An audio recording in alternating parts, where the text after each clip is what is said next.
এক বাটি মুড়ি দিয়ে যে এত সুন্দর ভাপা পিঠে বানানো যায়, তো বন্ধুরা আপনারা না দেখলে বিশ্বাসই করতে পারবেন না।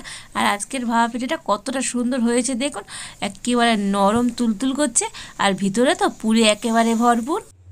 নমস্কার বন্ধুরা, রূপার রন্ধনশালায় আপনাদের সকলকে অনেক অনেক স্বাগত জানিয়ে চলে এসেছি প্রতিদিনের মতো আবার একটা দুর্দান্ত রেসিপি নিয়ে। তো বন্ধুরা আজকে আমি বানাবো ভাপা পিঠে। তবে আজকের ভাপা পিঠেটা আটা, ময়দা, চালের গুঁড়ি, সুজি ছাড়াই বানাবো। তো আজকে আমি মুড়ি দিয়ে ভাপা পিঠে বানাবো। আর মুড়ি দিয়ে যে বন্ধুরা এত সুন্দর ভাপা পিঠে বানানো যায়, তো আপনারা না দেখলে বিশ্বাসই করতে পারবেন না। তো আপনারা সঙ্গে থাকুন আর প্রথম থেকে শেষ পর্যন্ত পুরো রেসিপিটা দেখতে থাকুন। আশা করি আজকের রেসিপিটা আপনাদের ভালো লাগবে। আর আজকের রেসিপিটা ভালো লাগলে চ্যানেলটা সাবস্ক্রাইব করে পাশে থাকবেন। তো আজকের আমি মুড়ি ভাপা পিঠার জন্য এখানে এক বাটি মুড়ি নিয়েছি। তো অনেক সময় দেখা যায় মুড়ি নরম হয়ে গেলে তো ফেলে দেন, তো ফেলবেন না। সেই নরম মুড়ি দিয়ে তো আপনারা কিন্তু ভাপা পিঠে বানিয়ে নিতে পারবেন। তবে এটা কিন্তু আমার নরম মুড়ি নয়, এটা একদম মচমচে মুড়ি যেটা আমরা বাড়িতে খাই। তো সেই মুড়ি আমি এক বাটি নিয়েছি। আর নিয়েছি একটা মিক্সি জার। আর এখন আমি এই মুড়িগুলো মিক্সি জারের মধ্যে দিয়ে দেব। তবে সব মুড়ি তো একেবারে ধরবে না, তো আমি অল্প অল্প করে দিয়ে আর মিক্সিতে কিন্তু মুড়িটা খুব ভালো করে গুঁড়ো করে নিয়ে আসবো।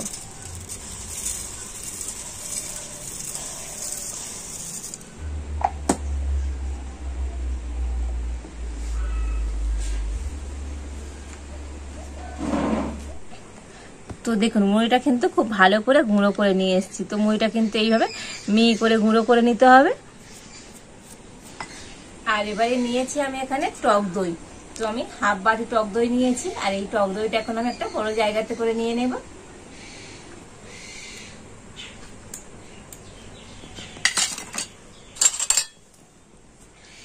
আর একটা ব্লেন্ডার দিয়ে তো টক দইটা প্রথমে খুব ভালো করে আমি ফেটিয়ে নেব।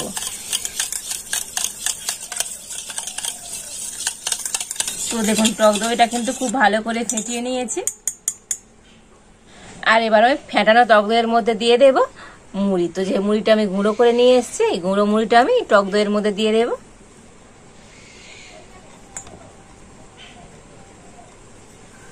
আর দিয়ে দেব সুজি।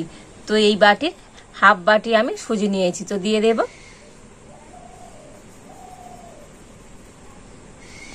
দিয়ে দেব অল্প একটু সামান্য পরিমাণ লবণ। আর দিয়ে দেব 1 চামচ চিনি। তো চিনিটা কিন্তু এখানে আমি গুঁড়ো করে নিয়েছি, তো দিয়ে দিলাম। আর এবার একটা ব্লেন্ডার দিয়ে আবার কিন্তু খুব ভালো করে সবকিছু মিশিয়ে নেব।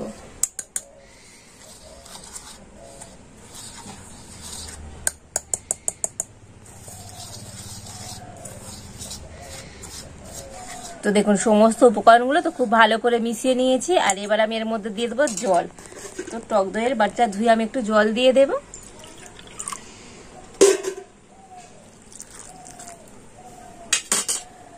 তো জল দিয়ে সমস্ত কিছু কিন্তু খুব ভালো করে মিশিয়ে নিতে হবে। তো দেখুন মিশ্রণটা কিন্তু অনেকটাই টাইট আছে। তো আর একটু জল আমি দিয়ে দেব। তো জল কিন্তু একেবারে খুব বেশি দেবেন না, অল্প অল্প করে জল দিয়ে আর এই ব্যাটারটা কিন্তু গুলে নিতে হবে। তো দেখুন জল দিয়ে তো ব্যাটারটা কিন্তু এইভাবে গুলে নিতে হবে, খুব পাতলা করলে হবে না। তো দেখুন এইভাবে কিন্তু গুলে নিয়েছি। আর এবার আমি এই ব্যাটারটা 5 মিনিট ঢাকা দিয়ে রেখে দেবো। যেহেতু সুজি আছে তো সুজিটা কিন্তু অনেকটাই ফুলে যাবে, নরম হয়ে যাবে। তো সেই জন্যই 5 মিনিট ঢাকা দিয়ে রেখে দিচ্ছি। আর ততক্ষণ এদিকে আমি পিঠের জন্য পিঠের পুরটা তৈরি করে নেব। তো পিঠের পুরের জন্য আমি এখানে 1 বাটি নিয়েছি নারকেল গুঁড়ো। তো নারকেল গুঁড়োটা একটা জায়গাতে করে আমি নিয়ে নেব।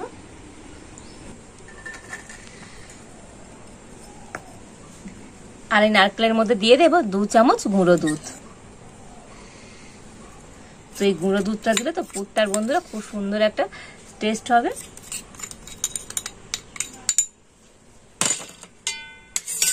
আর নিয়েছি এখানে আমি আখের গুড়। তো আখের গুঁড়ো কিন্তু 2 চামচ আছে, দিয়ে দিচ্ছি।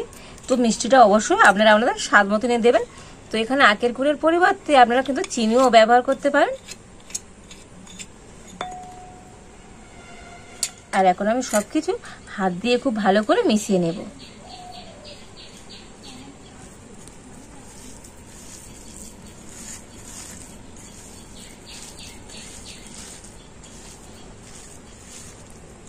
তো দেখুন সমস্ত কিছু খুব ভালো করে মিশিয়ে নিয়েছি, আর আমি এখন পুরটা খুব সুন্দর করে রেডি করে নিলাম। আর এবার আমি ব্যাটাটা থেকে ঢাকাটা খুলে নেব। তো দেখুন ব্যাটারটা কিন্তু আগের থেকে অনেকটা টাইট হয়ে গিয়েছে, যেহেতু সুই ছিল তো সুইটা ফুলে গিয়ে আর ব্যাটারটা এইভাবে টাইট হয়ে গিয়েছে। আর এবার আমি এই ব্যাটারের মধ্যে দিয়ে দেব 1/2 চামচ বেকিং পাউডার। তো এটা বেকিং সোডা না, এটা বেকিং পাউডার। তো আরো অল্প একটু জল দিয়ে দেব।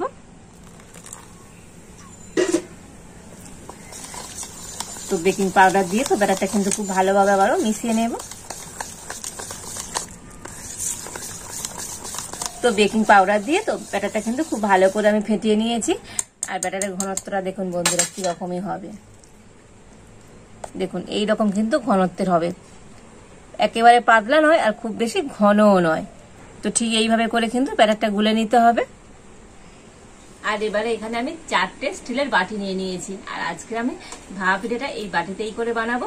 তো প্রথমে আমি বাটিতে একটু করে সাদা তেল দিয়ে দেব। তো প্রত্যেকটা বাড়িতে আমি অল্প করে করে সাদা তেল দিয়ে দিলাম, আর সাদা তেলটা কিন্তু খুব ভালো করে মাখিয়ে নেব।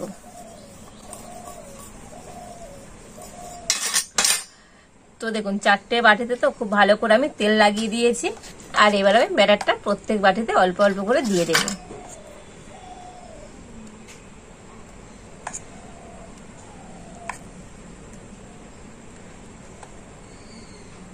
তো দেখুন প্রথমে আমি এরকম অল্প অল্প করে ব্যাটার প্রত্যেক বাটির মধ্যে দিয়ে দিচ্ছি। আর এই বাটিগুলো একটুখানি আমি ঠুকে আর এই ব্যাটারটা সেট করে নেব। তো প্রত্যেক বাটিটা একইভাবে আমি এরকম ঠুকে নিচ্ছি। তো দেখুন প্রত্যেকটা বাড়িটা একটু ঠুকে ব্যাটারটা সেট করে নিয়েছি। আর এবারে আমি যে পুরটা বানিয়ে রেখেছিলাম তো সেই পুরটা অল্প করে হাতের মধ্যে নিয়ে আর এরকম একটু চ্যাপটা করে নেব।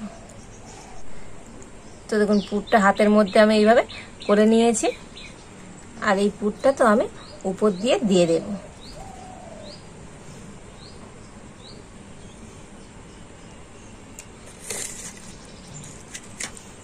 তো প্রত্যেকটা বাড়িতে আমি একইভাবে পুরটা দিয়ে দেব। তো দেখুন পুরটা কিন্তু এইভাবে আমি প্রত্যেকটা বাটির উপরে দিয়ে দিয়েছি, আর উপর থেকে আবার আমি ব্যাটার দিয়ে দেব।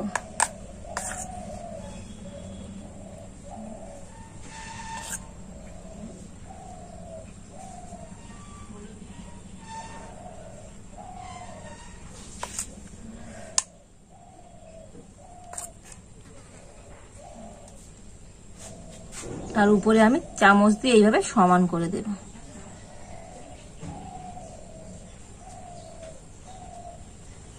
তো দেখুন প্রত্যেকটা বাটির ব্যাটারটা তো আমি এরকম চামচ দিয়ে সমান করে দিয়েছি। আর এবার আমি উনুনটা জ্বেলে দেব।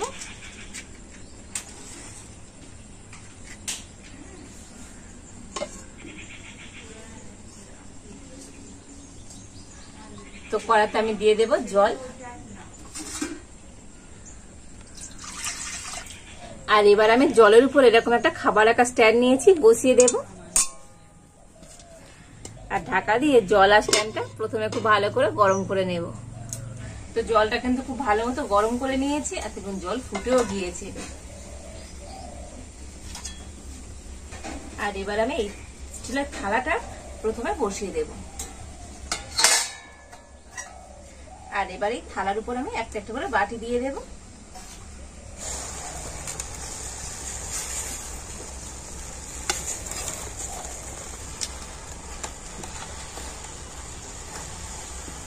তো দেখুন 4টে বাটি তো আমি এইভাবে থালার উপর বসিয়ে দিয়েছি, দিয়ে আবার আমি ঢাকা দিয়ে দেব।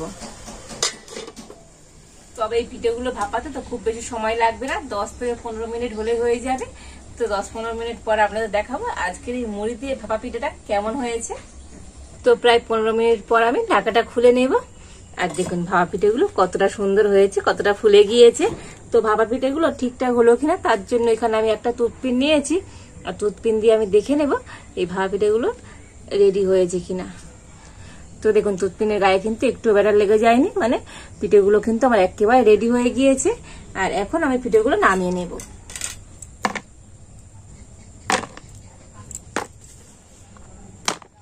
আর এখন আমি তো পিঠেগুলো ঠান্ডা করে নেব।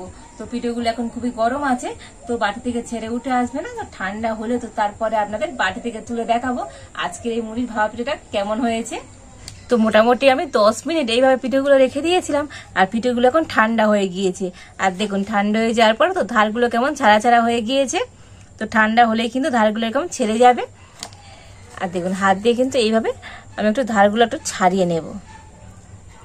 তো আলতো করে হাত দিয়ে এইভাবে ছাড়িয়ে নিলেই কিন্তু ধারগুলো খুব সহজে ছেড়ে যাবে। আর এবারে হাতের উপর উপর করে আর এইভাবে আমি ঘা মেরে নেব। দেখুন বন্ধুরা কত সুন্দর হয়েছে, দেখুন দেখেছেন তো আজকের এই মুড়ির ভাপা পিঠাটা কতটা সুন্দর হয়েছে।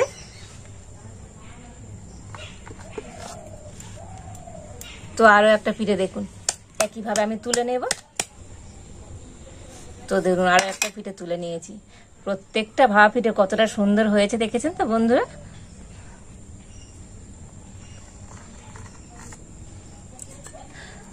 তো দেখুন এই সবগুলো ভাপা পিঠে তুলে নিয়েছি, আর কত সুন্দর হয়েছে দেখুন।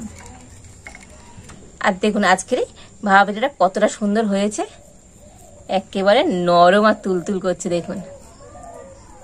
দেখেছেন তো কত সুন্দর হয়েছে আজকের এই মুড়ির ভাপা পিঠে। তো একটা পিঠে তো আপনাদেরকে কেটেও দেখাবো যে কতটা সুন্দর হয়েছে।